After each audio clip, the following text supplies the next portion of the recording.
Hey guys, tonight we're going to take a slow, meandering journey, not through forgotten empires or dusty battlefields, but into the quiet, often overlooked history of, well, looking up. Imagine, if you will, a crisp Victorian afternoon. You're not scrolling through endless feeds, mindlessly thumbing away on a glowing rectangle. Oh no, you're elegantly reclined in a plush velvet armchair, perhaps on a well-manicured lawn, or perched delicately by a large window overlooking a gently swaying garden. Your gaze isn't fixed on a screen, but rather it's drifting effortlessly across the vast, ever-changing canvas above. The sky. You're not checking the forecast on your phone. You're simply observing. This seemingly simple act, this quiet contemplation of the ephemeral, swirling masses of water vapor, was, believe it or not, once a rather serious and surprisingly popular pastime. You probably won't survive a day without your Wi-Fi, let alone without a weather app. But for a good number of Victorians, the sky was their entertainment, their oracle, and even their therapy. So before you get comfortable, take a moment to like the video and subscribe, but only if you genuinely enjoy what I do here. And while you're settling in, tell me where you are in the world right now and what time it is for you. It's always fascinating to know where these sleepy histories find their listeners. Now, dim the lights, maybe turn on a fan for that soft background hum, and let's ease into tonight's journey together. We're stepping back into the 19th century, a time of grand industrialization, scientific discovery, and an unexpected resurgence of Romanticism. It was an era where people were keenly aware of the natural world, perhaps more so than we are today, precisely because they were beginning to transform it at an unprecedented pace. Amidst the clatter of new machinery and the smoky breath of burgeoning factories, there was a quiet yearning for connection to something elemental, something pure. This is where our story truly begins, with the burgeoning fascination for the heavens above. It wasn't just about meteorology, although that was certainly a driving force. It was about something far more profound, something that spoke to the human spirit's need for wonder. You see, while weather forecasting as a formal science was still in its nascent stages, the general public held a deep, almost instinctual connection to the skies. Farmers, sailors, and indeed, anyone whose livelihood depended on the whims of nature were naturally keen observers. But beyond the purely practical, a more poetic, almost spiritual, engagement with clouds began to blossom. It wasn't just about predicting rain. It was about appreciating the artistry of the atmosphere.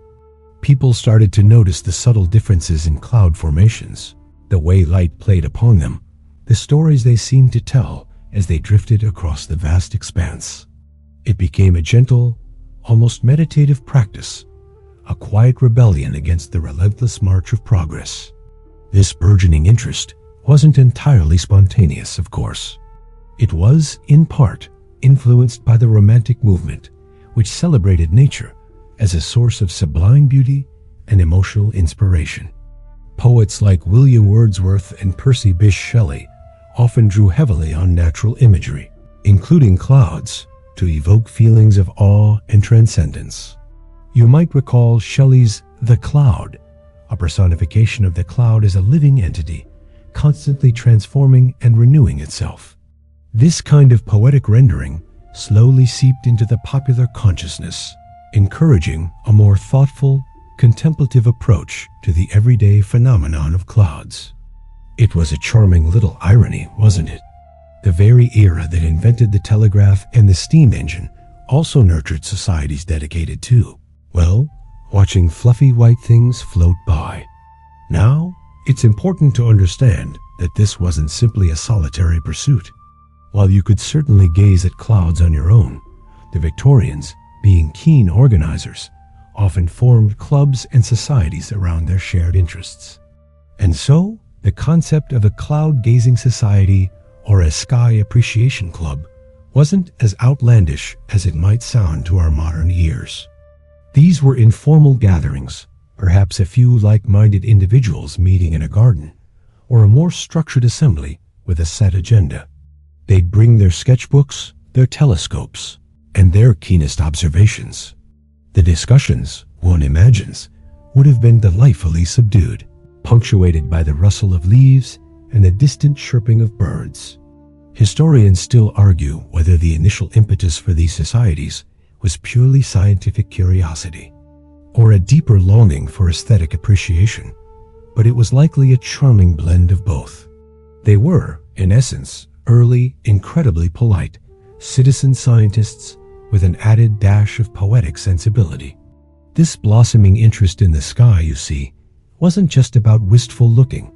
It needed a language. How do you describe something so ephemeral, so constantly shifting, in a way that others can understand and recognize? Before the 19th century, clouds were, to most, simply clouds. Perhaps rain clouds or sunny clouds, but a rigorous classification system? Not really. It was a bit like trying to describe different types of fluffy sheep without having words for awe, ram, or lamb. Confusing, isn't it? Enter a rather remarkable figure, a man whose name you might not instantly recognize, but whose quiet contribution shaped how we understand the very air above us. Luke Howard. Imagine Luke Howard, a Quaker pharmacist from London, quietly observing the skies above his city in the late 1700s. While others were perhaps bustling about their daily lives, worried about tariffs or the latest fashion, Howard was engaged in a pursuit that seemed, to some, quite whimsical. He spent countless hours, not just looking, but meticulously recording, sketching, and pondering the forms that drifted by. He wasn't a professional meteorologist, mind you, because that profession barely existed in the way we understand it today. He was, in essence, a dedicated amateur, driven by an insatiable curiosity and a methodical mind. You could say he was the original cloud influencer, just without the Instagram filters and the sponsorships for artisanal tea. In 1802, Howard presented his groundbreaking paper on the modifications of clouds to the Eskesian Society, a group dedicated to philosophical inquiry. And what a paper it was! Instead of vague descriptions, he proposed a systematic classification system using Latin terms that, amazingly, we still use today.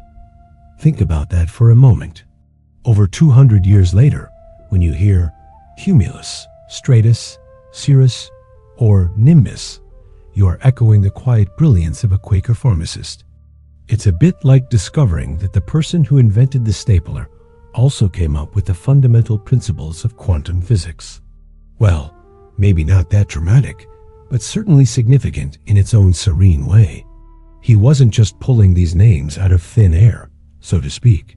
Each term was carefully chosen to describe a particular characteristic. Cumulus, from the Latin for heap, describes those fluffy, cotton wool clouds you see on a sunny day. Stratus, meaning layer or sheet, refers to flat, gray, often featureless clouds that cover the sky. Cirrus, Latin for curl of hair, captures the wispy, high-altitude clouds that look like delicate brushstrokes.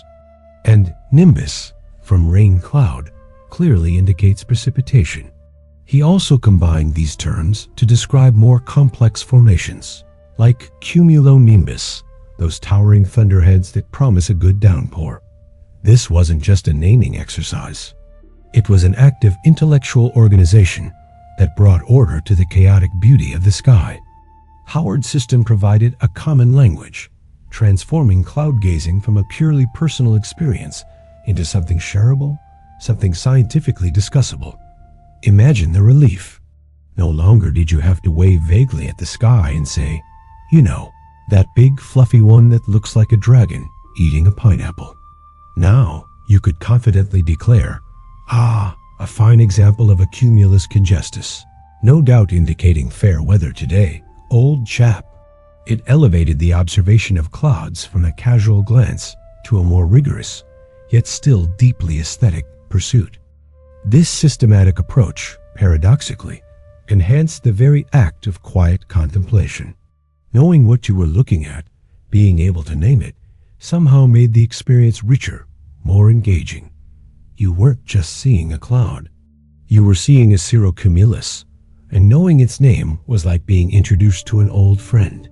One quirky tidbit about Howard himself: despite his immense contribution to meteorology, he was known for being quite humble and rather reserved.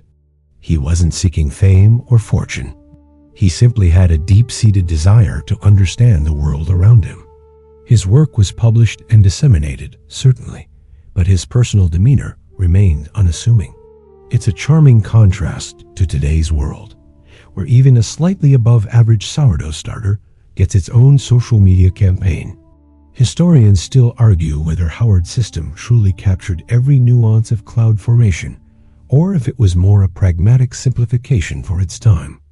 Some suggest that while elegant, it perhaps oversimplified the dynamic and fluid nature of atmospheric processes. However, the undeniable fact remains: his Latin taxonomy stuck. It provided the bedrock upon which all subsequent meteorological observation and forecasting were built. Without Luke Howard, our understanding of weather, and indeed, our ability to even talk about clouds in a consistent way, would be significantly poorer. So next time you glance up and casually identify a cloud, give a quiet nod to the humble Quaker pharmacist who gave it its name. It's a gentle reminder that some of the most profound contributions come from the most unexpected places. With a language for clouds established, the next logical step for our Victorian skygazers was to capture these fleeting masterpieces. After all, a cumulus cloud, no matter how perfectly heaped, isn't going to hold still for a portrait. This is where the nascent art and science of photography stepped in, bringing with it a whole new set of delightful challenges and, of course, a fresh avenue for quiet contemplation. Imagine the sheer dedication it took to photograph a cloud in the mid-19th century. You couldn't just whip out your phone and snap a quick burst of images. Oh no, this was an endeavor that required patience, precision, and a certain amount of stoicism in the face of unpredictable atmospheric conditions. It makes trying to get a decent group selfie look like a walk in the park. Early photography, particularly landscape photography, faced numerous hurdles. Exposure times were incredibly long, often minutes, sometimes even hours, depending on the available light and the sensitivity of the photographic plates. Now, imagine trying to capture a cloud that is, by its very nature, constantly morphing and drifting. It's like attempting to draw a detailed portrait of someone who won't stop doing the Macarena. The very act of taking a cloud photograph was an exercise in understanding impermanence, a physical manifestation of the Victorian romantic ideal of capturing the ephemeral. You needed not just an understanding of optics and chemistry, but an almost Zen-like acceptance of what the weather decided to offer that day. The first attempts at cloud photography were predictably rather muddy and indistinct. Early photographers often struggled with the vast difference in brightness between the bright sky and the darker landscape below. If you exposed for the sky, the landscape became an inky silhouette. If you exposed for the landscape, the clouds vanished into a washed-out, overexposed glare. It was a technical conundrum that sparked ingenuity. Some early practitioners resorted to combination printing, where they would photograph the landscape and the sky separately, often at different times of day or even different locations, and then painstakingly combine the two negatives in the darkroom. It was the original Photoshop, just with more chemicals and a lot more waiting. This meticulous process further imbued cloud photography with a sense of craftsmanship and dedication. It wasn't just a snapshot. It was a carefully constructed artistic statement about the heavens. One particularly fascinating and slightly comical, quirky tidbit from this era involves the lengths to which some photographers went to achieve their cloud shots. There are accounts of photographers setting up their bulky, heavy camera equipment in open fields, under the blaring sun or the threat of an impending downpour, sometimes for hours on end, simply waiting for the perfect cloud formation to drift into view. Imagine the scene: a lone figure under a dark cloth, peering intently at a ground glass, surrounded by glass plates and chemical bottles, perhaps occasionally swatting at a curious bee, all for the sake of a perfect cirrus. It sounds like a scene from a silent comedy, doesn't it? But it was a testament to their passion for these atmospheric wonders. These early cloud photographs, once successfully developed, were more than just scientific records. They were works of art. They were often exhibited in salons, admired for their technical prowess and their aesthetic beauty. They offered a glimpse of the heavens to those who might not have the leisure or opportunity to observe them as closely. They transformed the ephemeral into the tangible, allowing for prolonged study and appreciation. They became educational tools, certainly, helping to illustrate Luke Howard's classifications, but they also served a deeper purpose. They invited contemplation.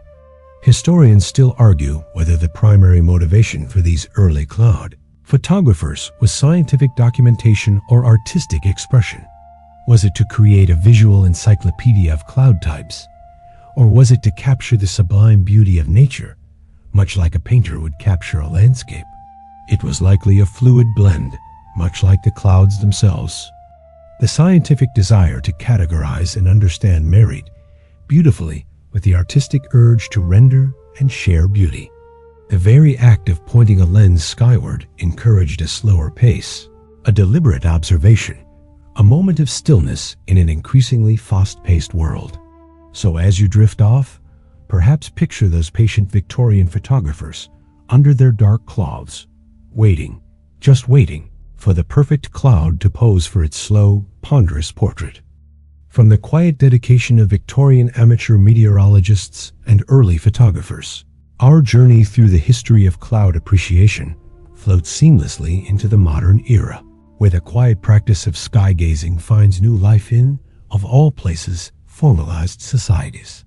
Yes, even in our hyper-connected, often distracted world, there are those who champion the subtle beauty of the clouds, carrying forward that soothing, contemplative spirit. Chief among these is a rather delightful organization known as the Cloud Appreciation Society. Imagine a global collective of individuals united not by politics or commerce, but by a shared, gentle love for the fluffy, the wispy, the towering, and the ethereal formations above. It's a reminder that sometimes the most profound connections are forged over the simplest of shared joys. The Cloud Appreciation Society was founded in 2005 by Gavin Peter-Pinney, a British author and self-proclaimed idling enthusiast. His initial motivation was simple: to combat the pervasive notion that clouds are merely an inconvenience, a harbinger of bad weather, or simply gray. He argued that clouds are, in fact, incredibly diverse, beautiful, and constantly changing, offering a free, ever-present spectacle for anyone willing to look up.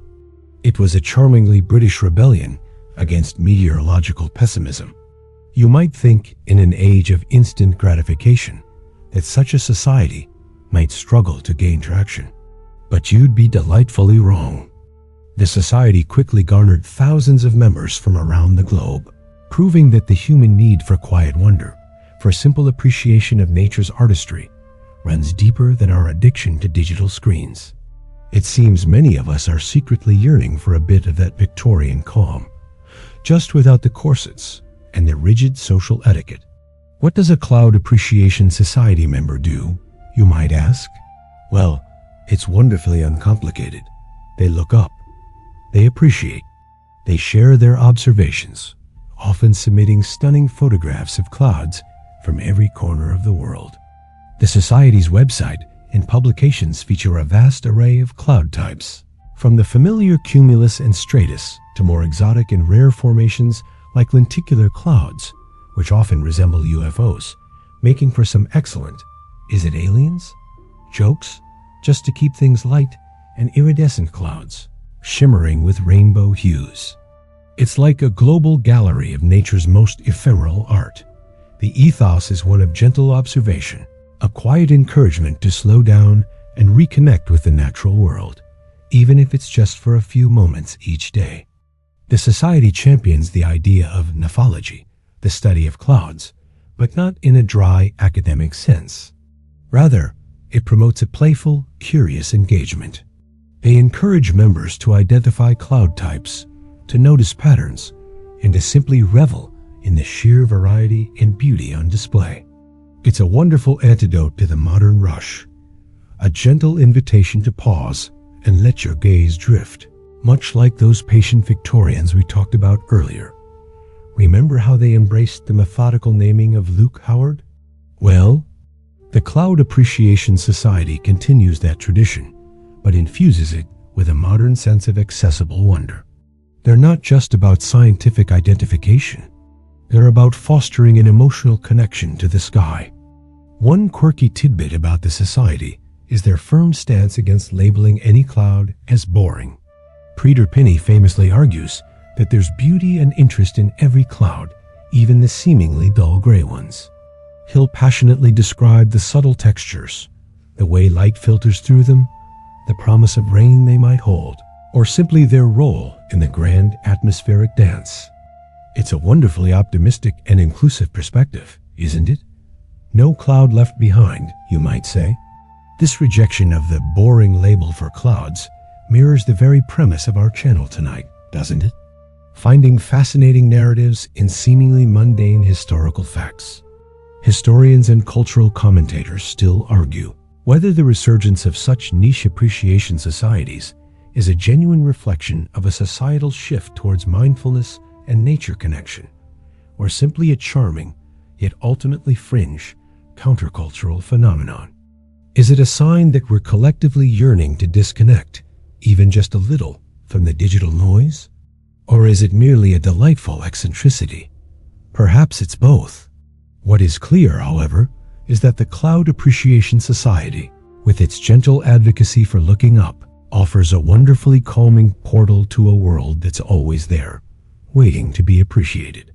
It's a testament to the enduring power of the sky to inspire calm and contemplation, proving that the quiet allure of cloud gazing is far from lost. The sky, with its ever-changing canvas of clouds, has always been more than just a source of scientific inquiry or a canvas for quiet contemplation. For centuries, long before Luke Howard gave them their Latin names or photographers tried to capture their fleeting forms, clouds have profoundly influenced the human imagination, inspiring artists and writers to capture their ephemeral beauty and symbolic power.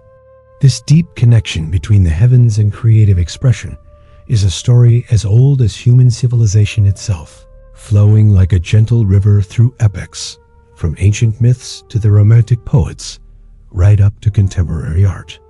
Consider for a moment the sheer ubiquity of clouds in art. You can't really paint a landscape without them, can you? Or at least, it would be a rather stark and uninteresting one. From the dramatic swirling skies in JM Turner's tempestuous seascapes, which practically feel like they're breathing with atmospheric energy, to the soft, diffused light filtering through the heavens in a Dutch master's serene pastoral scene, clouds are often central characters. Turner, in particular, was a master of capturing the dynamic quality of the sky, often sketching clouds directly from life, even in the middle of a storm. He was, in a sense, a visual cloud appreciator, long before the term existed, using paint to record the sublime power of the atmosphere. It's a bit like watching a modern time-lapse video of clouds, but in glorious oil-painted detail. Then there are the poets. Oh, the poets. They absolutely adored clouds. The Romantic era, especially, saw clouds as symbols of freedom, change, mystery, and even melancholy. Think of William Wordsworth's "I wandered lonely as a cloud," where the speaker compares himself to a solitary cloud, drifting aimlessly, only to find joy in a field of daffodils. The cloud here isn't just a meteorological phenomenon. It's a metaphor for a certain kind of gentle, unburdened existence. Or, as we touched on earlier, Percy Bysshe Shelley's The Cloud, which gives the cloud a voice and agency, presenting it as an eternal, regenerating force. These weren't just pretty words. They were profound reflections on nature's cycles and humanity's place within them, often written while presumably gazing out a window, perhaps with a cup of tea. Even before the Romantics, clouds featured prominently in mythology and folklore across cultures. The ancient Greeks often depicted gods and goddesses residing in or descending from the clouds, using them as veils or chariots. Zeus, the king of the gods, was frequently associated with thunderclouds. In many indigenous cultures, clouds were seen as bringers of life-giving rain, imbued with spiritual significance and respected as powerful entities. The Japanese concept of ukiyo-e, or pictures of the floating world, often featured clouds or mist as artistic elements, emphasizing the transient nature of life, much like the passing clouds themselves. It's a recurring theme, the fleetingness of clouds mirroring the fleetingness of existence. Rather profound for something that's essentially just water vapor, isn't it? One quirky tidbit about the artistic depiction of clouds is the cloud study. Many landscape painters, in an effort to accurately render the sky, would create numerous small, focused sketches or paintings dedicated solely to clouds. These weren't intended as finished masterpieces, but rather as exercises, ways to understand light, form, and atmospheric perspective. These studies often reveal the artist's personal observations and fascination with the sky in a way that finished works might not. It's like a musician practicing scales versus performing a symphony. Both are essential, and the scales can be surprisingly beautiful on their own. Historians still argue whether the meticulous scientific classifications of people like Luke Howard influenced artists directly, or if the artistic fascination with clouds developed independently, merely reinforced by scientific understanding. Did Turner pick up a copy of Howard's paper before mixing his pigments? Or was it a parallel evolution, where both scientists and artists, from their different perspectives, simply found themselves captivated by the same majestic phenomena?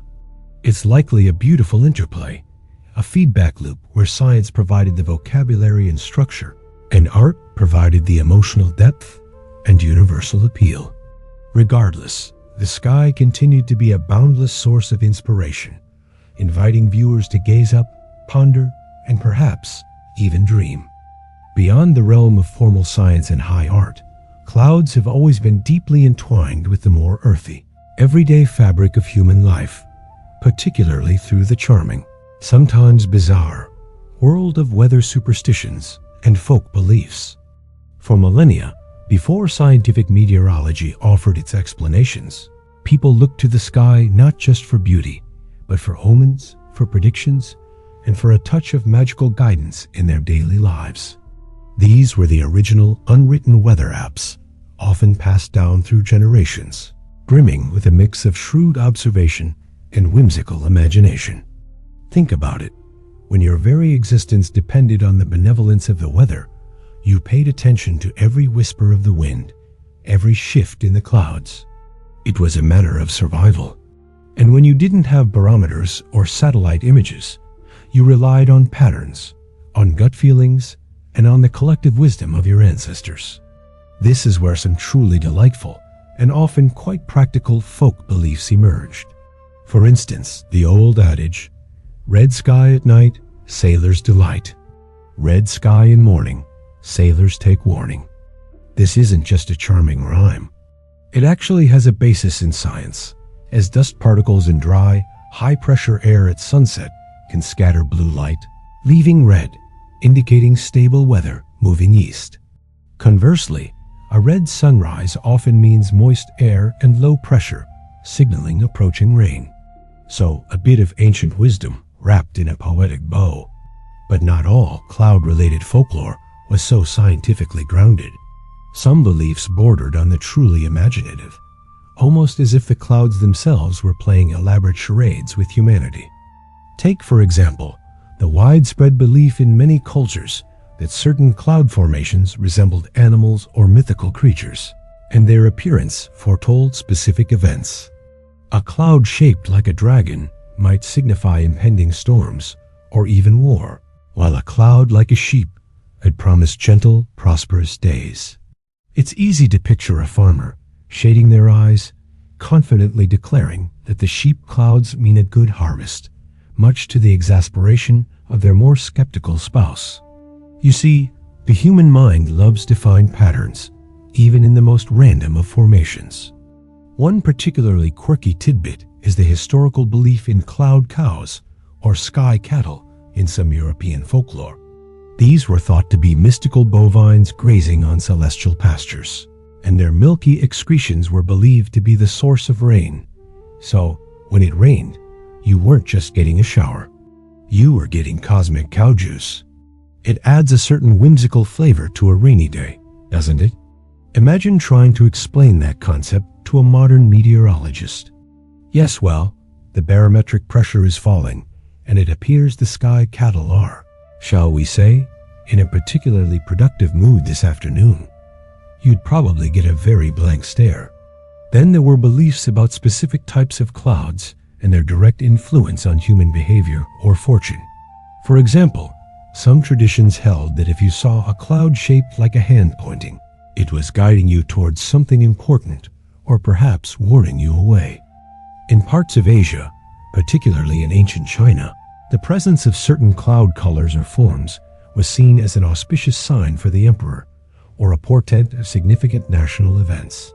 These were often tied to the concept of the mandate of heaven, where celestial phenomena reflected divine approval or disapproval.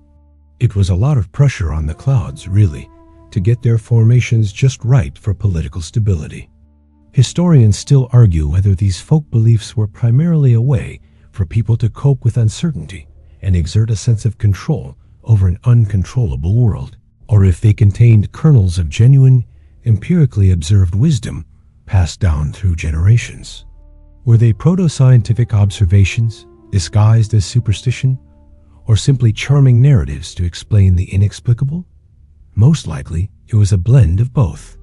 These sky patterns were deeply embedded in the rhythm of life, offering comfort, caution, and a pervasive sense of connection to the vast, living world above. So next time you see a peculiar cloud, instead of instinctively reaching for your phone to check the radar, perhaps pause and consider what stories it might have told to generations past. From ancient superstitions to the methodical naming by Luke Howard and the artistic interpretations of Turner, our journey through the appreciation of clouds culminates in a rather serene and perhaps most relevant modern application: mindful cloud contemplation. In a world that constantly demands our attention, often pulling us in 1,000 different directions with relentless notifications and endless to-do lists, the simple act of gazing at clouds has quietly re-emerged as a powerful, accessible tool for relaxation, stress reduction, and cultivating presence. It's a gentle echo of that quiet Victorian leisure, but reframed for our digitally overloaded lives. Think about the sheer simplicity of it. You don't need any special equipment, a subscription, or even a particular app. All you require is a window, a patch of sky, and a willingness to simply be with what you see. The act itself is a natural invitation to slow down. As you watch the clouds drift, merge, and dissipate, you're inherently practicing mindfulness, the art of paying attention to the present moment without judgment. There's no right or wrong way for a cloud to look, no urgent task it demands of you. It simply is. This quiet acceptance is remarkably soothing. It's the ultimate low-tech, high-impact stress reliever, far more effective than trying to untangle a particularly stubborn set of fairy lights, for instance. The practice often involves finding a comfortable spot, perhaps even lying down on your back in a park, and simply observing the clouds as they move. Notice their shapes, their textures, the way the light catches them, how they change over time. Don't try to analyze them, name them, or even think about what they represent. Just observe. Let your thoughts drift like the clouds themselves, acknowledging them, and then gently letting them pass by. It's a wonderful way to practice non-attachment, to understand that thoughts and feelings are just like clouds. They appear, they move, and they eventually disappear. This contemporary mindful practice draws parallels with with older contemplative traditions. Many ancient Eastern philosophies, for instance, used metaphors of the sky and clouds to describe the nature of consciousness and thought. The sky represents the vast, open awareness, while thoughts are the clouds that momentarily pass through it. They don't stain the sky, they don't harm it, and they eventually dissolve back into it. This idea of the unchanging, ever-present sky, allowing all phenomena to arise and pass, is incredibly liberating. It's a conceptual cousin to those Victorian cloud gazers who found solace in the sky's enduring presence amidst rapid change. One quirky tidbit about mindful cloud contemplation is how it can subtly shift your perception of everyday weather. Suddenly, a gray, overcast day isn't just gloomy. It becomes a study in subtle shades of gray, of diffused light, of atmospheric density. You start noticing the nuances, the quiet beauty in what you once dismissed as unremarkable. It transforms the ordinary into something extraordinary, simply by applying a gentle, curious gaze. It's like discovering an intricate pattern on a seemingly plain carpet that you've walked over 1,000 times. Historians still argue whether our modern embrace of mindfulness and nature connection is a true return to a pre-industrial harmony, or a new coping mechanism for the anxieties of the digital age. Is it a nostalgic longing for simpler times, or a genuine evolution in how we manage our mental well-being? Perhaps it's a bit of both, a beautiful synthesis. What is clear, however, is the enduring power of the sky to offer solace and perspective. The clouds, in their endless variations, provide a gentle, constant reminder of impermanence, beauty, and the simple act of being. As we bring this quiet journey to a close, imagine yourself once more under that vast, endless sky. The clouds continue their silent dance, just as they have for millennia.